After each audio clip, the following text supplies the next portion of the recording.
Unlocking AI's ethical dilemmas. The religious perspective. Religious thinkers are starting to think about the ethical implications of the technology, and some even venture into the very muddy waters of whether or not it could ever become conscious. In terms of the technology and the religion, people are starting to think, how is this going to impact financial inequality, personal autonomy, and even the nature of sentience itself? And honestly, they're not even questions, they're dilemmas. They're the kind of thing religion has been dealing with for a long time. And there are some technological parallels to some of the things that we find in Judaism, Islam, and Christianity. For example, Jewish folklore includes the golem, an animate character that has a soul, but it was created by man. And for some, it was this story that they took a stance on artificial intelligence from, emphasizing human responsibility and control over artificial creations. Islamic tradition urges caution when introducing a new technology, prioritizing the potential for harm over the benefits. And religious institutions are now getting involved with shaping AI ethics, like the Vatican's call for an AI pledge, which calls for a transparent, inclusive, and impartial AI technology. And I think this is great because religious leaders can influence the believers to think critically and engage in ethical discussions.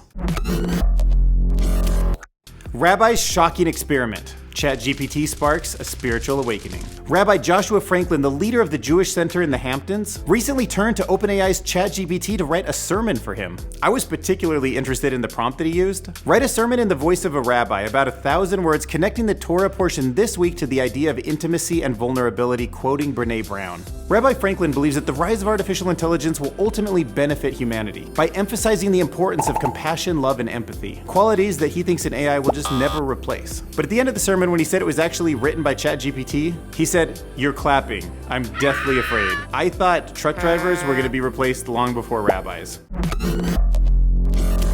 So some believe that we're going to see a whole new type of religion emerge, one that actually worships AI. And believe it or not, AI actually has some qualities that we usually associate with a divine being. They're super smart, they're creative, and they're immortal just for starters. But I would guess that an AI religion will look a little bit different than what we would normally think of, because now people can chat with their AI deity anytime they want. And followers would probably connect around the world and online more. And because so many chatbots will be trained on such different data, there'll probably be a lot of different AI religions. And I'm not knocking it, because an AI deity might make the world a better place. It could give people a new sense of meaning and spirituality in their lives, which is important. And I assume that AI worshippers will be peaceful, just like most religious folks. And as long as it's genuine faith in the person, it could very well inspire great works of art and friendships and projects and community, which I love. Will artificial intelligence be the new god? Well, at least one new AI-based religion sure thinks so. Silicon Valley engineer Anthony Lewandowski is launching a new religion based on artificial intelligence called the Way of the Future. This new faith has a mission, and that mission is to realize, accept, and worship a godhead based on artificial intelligence developed through computer hardware and software. Now, the new religion's first activities are related to funding, and they need that funding to actually build this artificial intelligence. Lewandowski believes that the superintelligence created by his faith will become a god that will ultimately transcend human control, and that humans need to start planning for a peaceful, serene handoff of the planet. Holy tech, how faith and technology are mixing across the globe. Sure, technology is already mixing it up with religion in a bunch of cool ways. There's already apps for reading and prayers, AI for religious guidance, and even robots like Peppa in Japan that can perform Buddhist rituals. Heck, the Vatican even made an exorcist robot. Some are saying that it's the chatbots where AI and religion are really gonna shine, because AI can really help guide day-to-day actions that end up making a big difference in people's lives. Others worry about AI being used for bad things, like scamming donations or leading people away from God. Some see it as a way to spread faith more easily, while others worry about people relying too much on AI and losing their connection to God.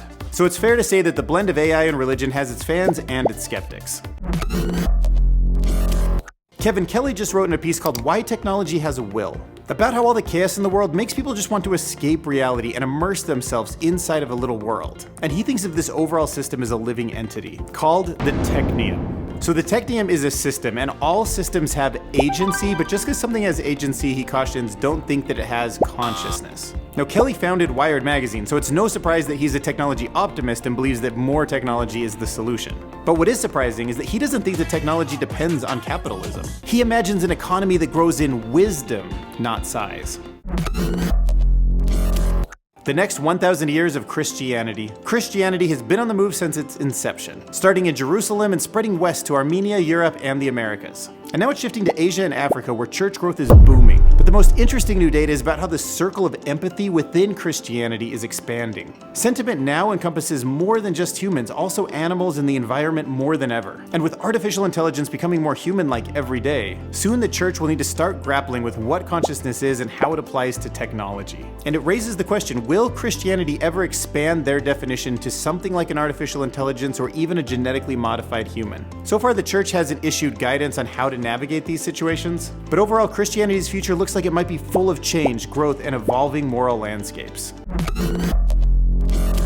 There might be a time in the future, maybe even the near future, where artificial intelligence becomes more advanced than all the humans on the planet combined. And this idea is called the Singularity. And some AI experts say an AI with this kind of intelligence could be considered divine, since it would understand the world at a higher level than any single human could, and it could give us advice about how to live our lives. And of course, there's plenty of concerns about what an AI god would even look like and whether or not we would want to worship it. And that's before even thinking about the potential dangers of an all-knowing AI. But there's also a lot of questions about just because it accumulates knowledge, will it actually transcend into a godlike form, like a consciousness that spreads over all of humanity? As true religious faith often involves elements of mystery and divine components beyond human understanding. While AI might guide and enlighten people intellectually, some say that it's unlikely that it will ever manifest something beyond data or achieve true transcendence.